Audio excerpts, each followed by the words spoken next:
See that island? That's Cape Breton. Also called Unamagi, and it's a pretty nice place.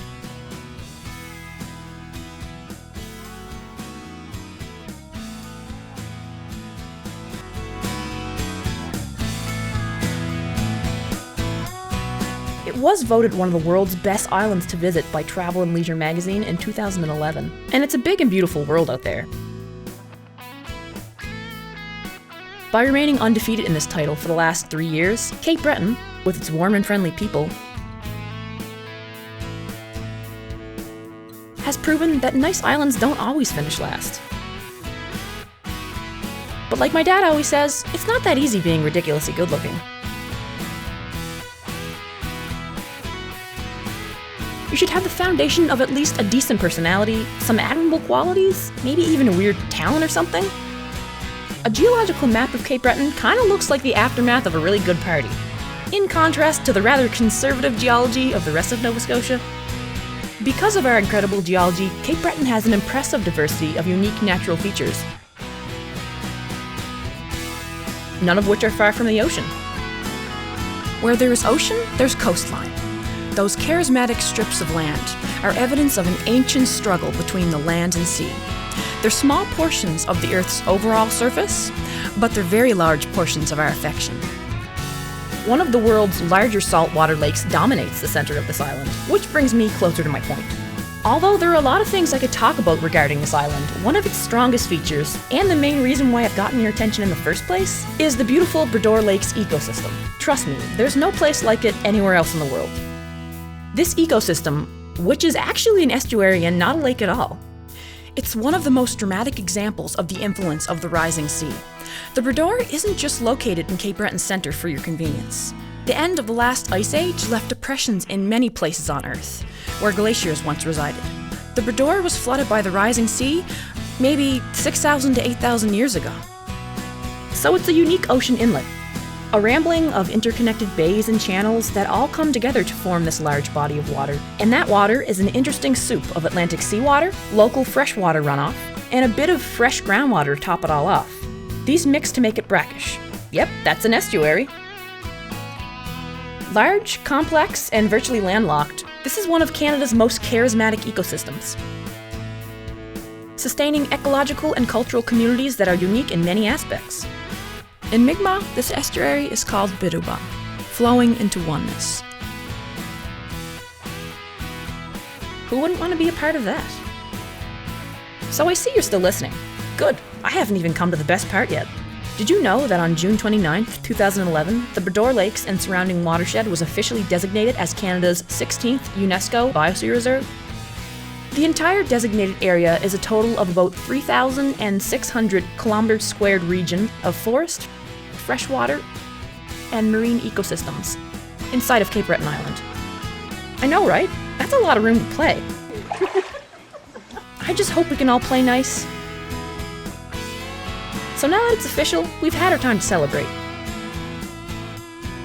But the real work is only just beginning. What? You didn't think that was it, did you? For our communities, the future of sustainable development, the economy, the environment, and all life which depends upon it, this status could be the start of something that'll hopefully bring worldwide recognition to this distinct ecosystem. So it's okay if you feel a little in the dark about this whole Biosphere Reserve deal. It's not that simple, but I didn't mean for this to turn into some kind of pop quiz, so I'll try to explain the basics of a Biosphere Reserve before I get any more personal about this one. To use UNESCO's official words, Biosphere Reserves are areas of terrestrial and coastal ecosystems promoting solutions to reconcile the conservation of biodiversity with its sustainable use. They are internationally recognized, nominated by national governments, and remain under sovereign jurisdiction of the states where they are located. Well now, doesn't that sound official? But it's still a pretty cool concept. If you can cut through all that jargon to crack UNESCO's code, that is. The Biosphere Reserve is the entire estuary and surrounding land of what we call the Bredor Lake ecosystem. The title has been given to this recognizable area to promote and demonstrate a balanced relationship between humans and the biosphere. Areas of ecosystem designated as Biosphere Reserves are a part of a network, with UNESCO acting like the mainframe of this network, the overseer. But what's done with each biosphere reserve and how their requirements are fulfilled is up to the people that live in each distinct area. So now that you know what it is, what does it do? It'll make you stronger, smarter, faster. It'll help you lose up to 30 pounds in a week. But seriously though, what a biosphere reserve does, or how it does it, is not so cut and dry. And every biosphere reserve is unique. And there are many different people involved in this biosphere reserve.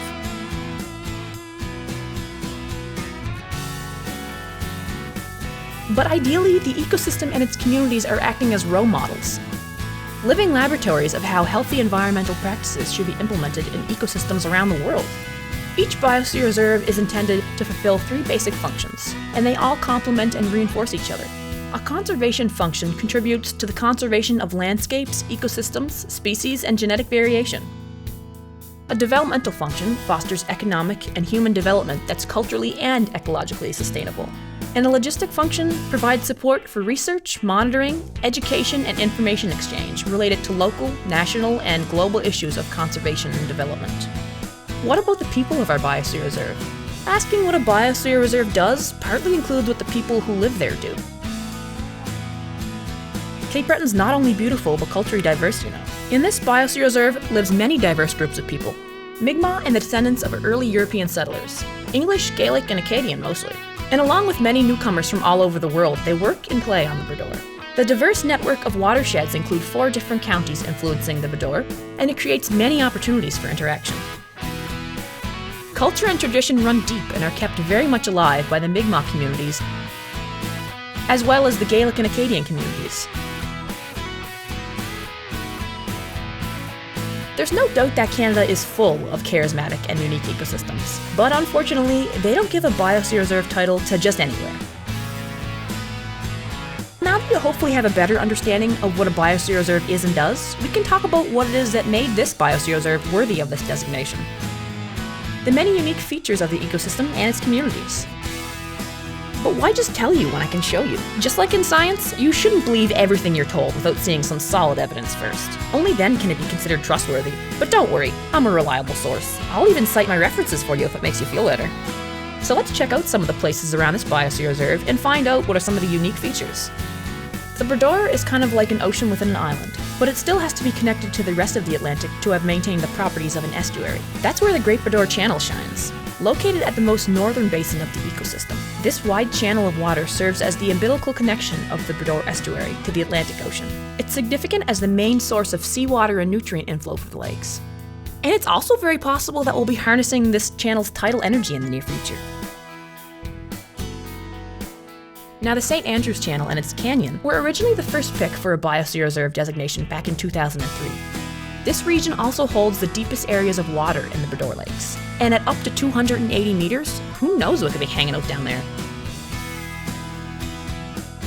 Well, actually we kind of do. At the bottom it holds some of the rarest forms of life in the estuary, which includes these little shrimp lake things that came from the Arctic when the sea levels were different.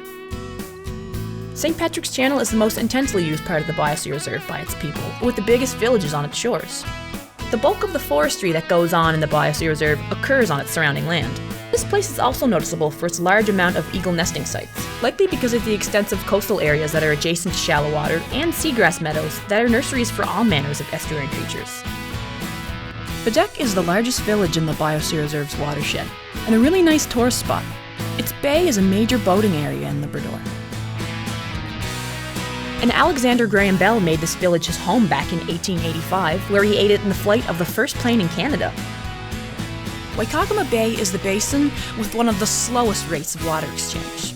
This renewal is important for a healthy ecosystem, and flushing rates vary throughout the Bredor. But a complete exchange of water in this bay could take well over 2 years. The Barrow Strait provides the only water link between the southern and northern basins of the Biosphere Reserve. The constant flux of water through the scenic constriction sustains the greatest biodiversity hotspot in the entire ecosystem. Denny's Basin is a significant home of the charismatic oyster. However, prior to overfishing and the more recent invasion of the mysterious oyster-killing parasite known as MSX, the oyster was abundant in virtually all shallow, protected waterbeds in the Bredor estuary. Did you know that this ecosystem is just about the farthest north that the American oyster can inhabit and be able to reproduce? Remember those rising sea levels? Along with marine water, all kinds of marine life that had free-floating planktonic babies were most likely brought along for the ride. The oyster stuck around, and we're glad they did. Denny's Basin is also a great overwintering site for deer and the local fourlegs who congregate here during the hard winters. And they do so in numbers much greater than anywhere else in Nova Scotia. So this ecosystem is important to the survival of all kinds of species. St. Peter's is a beautiful village of the Biosphere Reserve.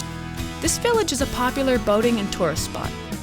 St. Peter's Canal is a smaller waterway built on a route that had long been traveled by Mi'kmaq people, long before French settled in the 1600s. Those settlers later worked to deepen the waterway to allow larger boats into the lake. With those boats came some invasive species, sometimes called aliens. Those species were then able to work their way up from the south and into the Bredor. They're able to quickly multiply. Green crab, for example, is pretty aggressive to even the larger of local species once they expand within this new ecosystem. Kinda sounds like the mob. Now, I don't mean to sound negative with this next idea, but humans tend to be the most influential invasive species of them all. When the first outside cultures came and imposed new borders, cultures, and values on First Nations communities and their natural world. In Onamagi, we've made a lot of progress in building bridges between diverse and equal cultures, learning to see with many perspectives, many worldviews, for the betterment of this ecosystem and all the people who are a part of it. This guiding principle is called two-eyed seeing, by Mi'kmaq elder Albert Marshall. So the Bredor is a new member of a global program in which humans strive to coexist with nature in health and prosperity. I've only been able to act as a guide to pique your interest. There's so much more to this guiding principle and the environment of the Bredor Biosphere Reserve than I've been able to show you. The sense of curiosity in all of us brings out our inner scientist, whether we realize it or not. It's my hope that you embrace it.